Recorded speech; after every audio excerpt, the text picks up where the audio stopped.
So somebody definitely went in the water. They didn't come out of there. So if it was him, he's gone.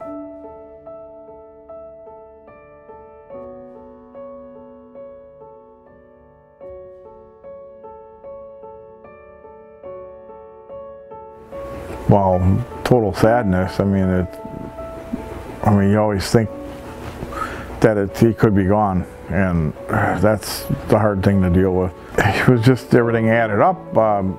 Ryan's mother called me and said, "Did you hear about the guy who fell through the ice in Green Bay?" Well, I thought that wouldn't be Ryan, you know, he knows his way around. And she goes, "I can't get a hold of him." I said, "Well, neither could I for the last 2 days, so I better take a ride, because I just got him a brand new phone." So I got in the car and went up to the shelter, and his bike was not there. And I rang the bell, and a guy comes down. He goes, "He hasn't been here since Friday." So Friday morning he left, and so I went right to the police station. I was like, file a missing person. Every place he ever went, he had to have me help him get there.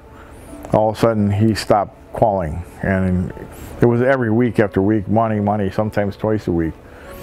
Yeah, so that's what scares me about the quiet, you know. He used to be a pretty friendly type guy, but the last few years he kind of turned into, I think with the meds and that, more of a solitary type person, you know. And he just had a lot going on in his head that I couldn't even understand. And I tried to tell him, you know, it's not real, and to him it was.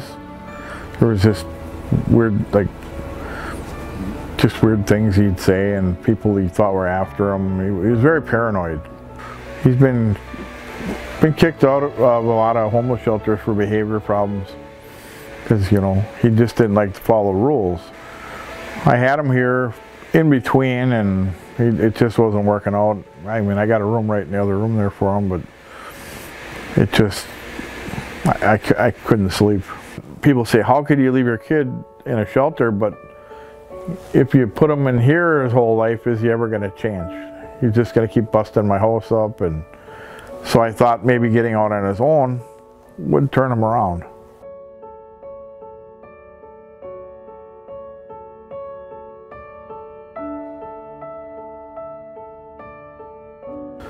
And when I went 60 days of virtually nothing, posting that on Facebook.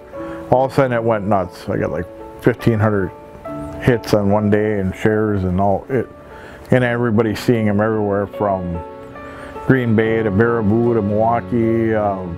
One lady today, Maryland. I mean, really, that's pretty far east, you know. All these sightings, I like, take a picture, you know. If you got a sighting you think it is, take a picture, put it on, message me with it. I mean, your hopes get up, and it's a roller coaster up and down, you know. But what do you know, without all the evidence says that he's in the water, you know. You can't explain the feeling. It just, I mean, I'm willing to accept the fact, if he's gone, he's gone. There's nothing I can really do. But I'm going to keep looking until I know the true story, you know. Until they pull somebody out of the water, I'm going to keep looking.